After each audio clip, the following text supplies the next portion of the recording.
Mesdames, Messieurs, bonsoir et bienvenue dans cette toute première édition du journal sur Eco Éducation TV. Merci pour votre fidélité. Voici le sommaire. Rentrée scolaire 2023-2024 au Togo, les élèves ont bel et bien repris le chemin de l'école ce matin. Nous verrons comment les parents se sont préparés pour une bonne reprise des cours à leurs chers enfants. Le stress, cet état d'inquiétude ou tension mentale peut être la cause d'un mauvais suivi des cours à votre enfant à l'école. Vous verrez comment, ainsi que des conseils à l'appui dans ce journal. Hors de nos frontières au Bénin, une dizaine de personnes ont été tuées suite à un accident, un incendie notamment ce samedi. Plus de détails dans un instant. C'était là les titres, le développement tout de suite. Les apprenants ont bel et bien repris le chemin de l'école aujourd'hui au Togo, une rentrée marquée aussi par de nombreuses innovations du gouvernement togolais, entre autres l'investissement du capital humain, le recrutement du personnel d'encadrement, sans oublier l'introduction de l'apprentissage de l'anglais aux cours primaires. Qu'en est-il exactement des parents? Comment se sont-ils préparés à leur niveau pour rendre cette rentrée effective à leurs enfants?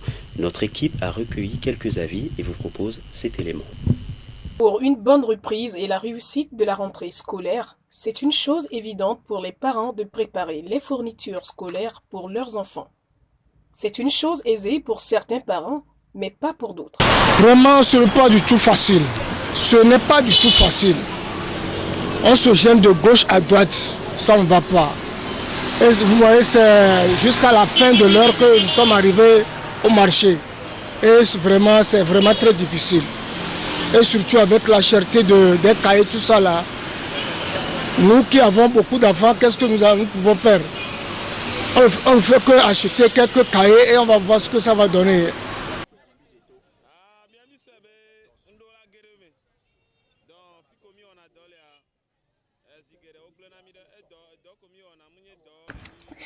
Nous avons cru pouvoir nous en sortir. Là où nous travaillons, nous ne sommes pas payés chaque fin du mois. Moi, je travaille en tant qu'acteur et réalisateur sur une chaîne de la place. Si tu n'as pas de réalisation, pas d'argent. Je lance un appel au gouvernement pour nous venir en aide.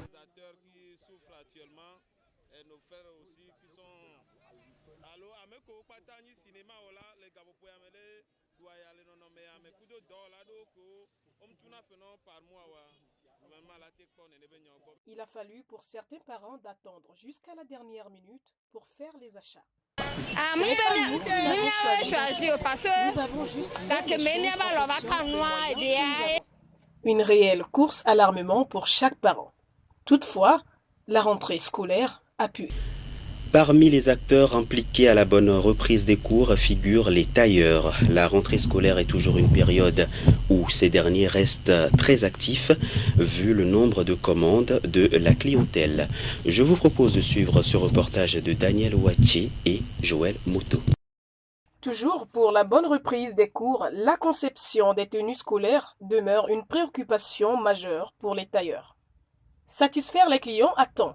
Une réelle épreuve que cette couturière a su surmonter.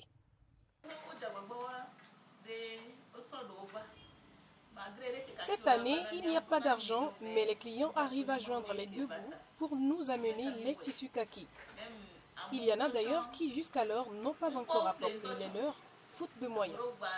Nous nous défendons du mieux que nous pouvons, grâce à Dieu.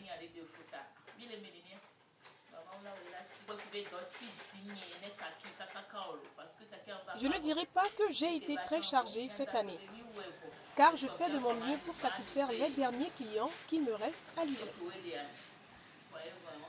Si pour certains tailleurs, rester dans la course est une chose facile, pour d'autres, c'est une réelle épreuve. Oh non, je vais faire tout pour terminer ce qui nous a commandé.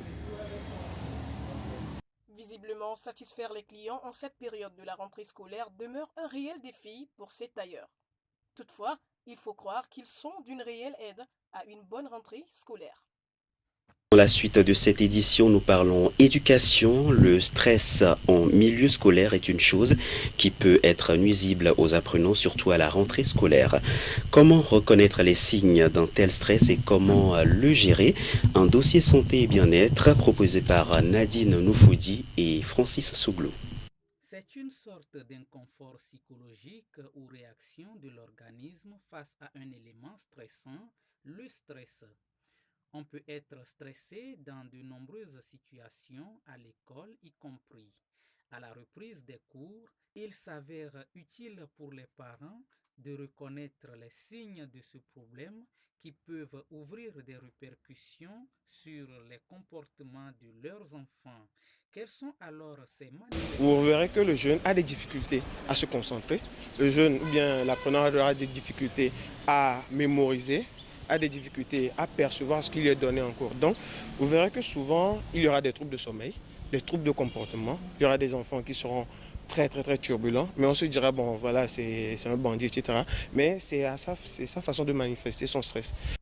En dehors de ces quelques manifestations, on peut noter aussi des troubles digestifs ou de sommeil.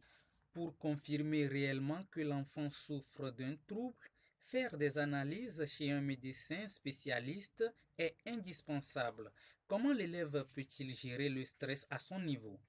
Au niveau de l'élève, il va falloir utiliser, nous montrons souvent aux jeunes quelques exercices que nous appelons la sophrologie par exemple, des exercices de relaxation, de respiration, pour essayer de se préparer à ça. Il y a également le sport, faire du sport, faire quotidiennement du sport, ce sont des éléments qui ne guérissent pas, si je peux le dire en griffe comme ça, le stress, mais qui atténuent l'effet du stress et qui prévient le fait que le stress puisse agir sur l'individu. Donc le sport, une alimentation équilibrée, les exercices de relaxation et tout faire pour identifier les éléments stresseurs et les écarter. Le trop de pression est aussi un facteur du stress chez l'enfant. À la fois, parents et enseignants doivent mettre le bouchée double pour noter cela chez l'enfant. D'autres méthodes peuvent aussi être efficaces, comme avoir ses fournitures scolaires à jour, sans oublier la confiance en soi, facteur prépondérant pour une année scolaire réussite. Nous partons au Bénin, 34 morts dans le sud du pays. C'est ce qu'on dénombre lors d'un incendie survenu ce samedi dans un dépôt de carburant. Des décès et pas que des blessés également. Reportage Africa News. Un incendie survenu samedi un peu vers 9h dans un dépôt de carburant dans la commune de Semepoji dans le sud du Bénin a fait des dizaines de morts, pour la plupart calcinés. L'incendie se serait déclenché lors du déchargement des bouteilles d'essence. Le procureur a annoncé l'ouverture d'une enquête complète sur les circonstances entourant cette tragédie. Une équipe du gouvernement s'est rendue sur les lieux du drame. À l'instant où je vous parle, nous avons malheureusement enregistré 34 morts, dont 2 bébés. C'est des morts calcinés, puisque la cause de l'incendie, c'est le carburant, notamment le carburant de la contrebande. Et nous avons aussi enregistré 20 malades, 20 blessés de gravité variable. À l'heure actuelle, nous avons pu stabiliser l'ensemble des brûlés, dont 12 sont vraiment dans un état critique et sont en service de réanimation. Il faut dire que avec l'intensité de l'incendie, les niveaux de brûlés vont parfois jusqu'à 100% de la surface corporelle touchée. C'est vous dire le degré de gravité des cas que nous avons devant nous. Une cellule de crise a été installée afin de renseigner les parents des victimes, recueillir les informations permettant d'établir la cause exacte de l'incendie et déterminer toute responsabilité criminelle éventuelle. Toujours à l'international en France, dans la lutte contre le harcèlement scolaire, le gouvernement va faire face à son prolongement sur les réseaux sociaux. Plus d'informations sur cette mesure dite couvre-feu numérique dans ce reportage de nos confrères de TF1. Et contre le harcèlement à l'école, le gouvernement va s'attaquer à son prolongement sur les réseaux sociaux. Première piste envisagée, confisquer le téléphone de l'élève harceleur. Cette mesure interviendrait dès le début d'une procédure judiciaire et pourrait prendre la forme d'un bannissement numérique de 18h à 8 h du matin. Le seul bémol que j'émets, en tout cas sur cette mesure, c'est que ce couvre-feu numérique il va être mis en œuvre et appliqué par les parents finalement. Mais on aura peut-être des parents qui auront déjà peut-être moins, pas forcément d'intention, mais la capacité de contrôler. La mesure semble en effet difficile à appliquer. Les faux comptes existent aussi, donc ils pourront toujours exister.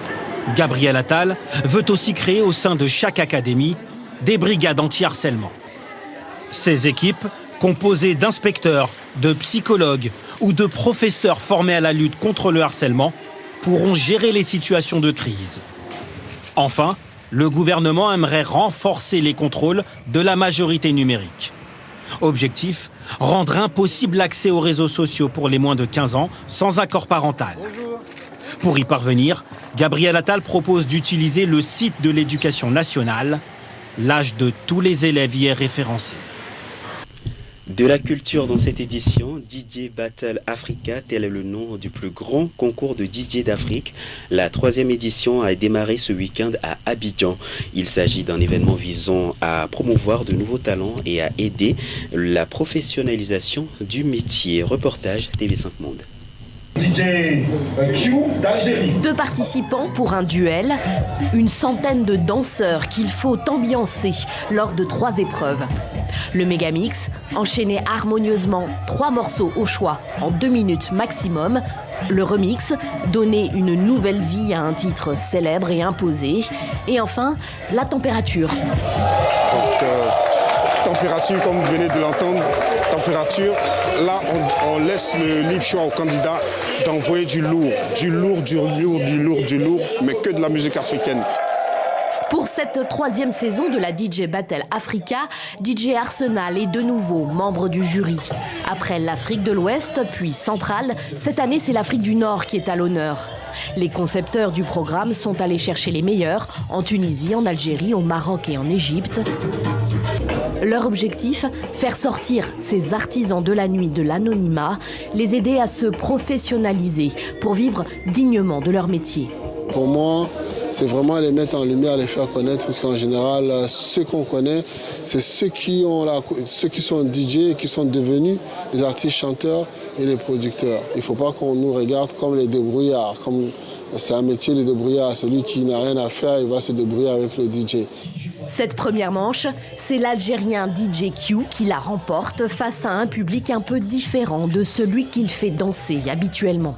C'est très très difficile, très stressant d'être face à un nouveau public et en même temps, la première étape de la compétition, passer en premier, ça reste quand même assez stressant. C'était un peu compliqué, mais vu que je joue déjà un peu d'afrobeat, donc ça va, je peux me sentir un peu dans mon élément.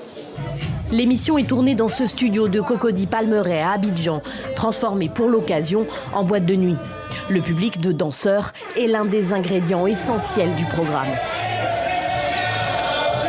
J'ai aimé les mix des 2 DJ, en tout cas, ça m'a permis de m'amuser autrement que le coupé-décalé. Sinon, on n'a pas habitué ici en Côte d'Ivoire le coupé-décalé, sinon ça m'a permis de m'enjailler, comme on dit ici en Côte d'Ivoire. Cette 3e saison est enregistrée toute la semaine à Abidjan, le ou la gagnante remportera 1 million de francs CFA, du matériel et une formation. Diffusion prévue en janvier sur TV5 Monde, puis sur une... Nous clôturons cette édition avec cette information. Le mois du consommé local aura bel et bien lieu cette année, encore au Togo. Du 1er au 3 octobre, l'événement qui vise à promouvoir les produits locaux aura pour thème « Quelle stratégie pour stimuler la consommation des biens et services locaux ?»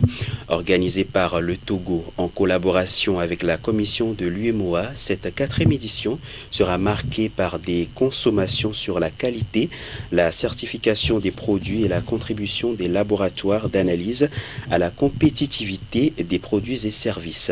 Le ministère du Commerce affirme par ailleurs que ces éditions précédentes ont eu des retombées positives sur les acteurs de la chaîne de la consommation locale, comme l'augmentation de leur chiffre d'affaires ainsi que de leur personnel.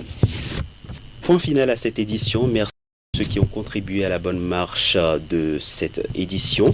Merci également à Fabrice Souglo pour la réalisation. Je vous retrouve demain, toujours dans le 19h45 sur Eco Éducation TV. Excellente soirée à tous.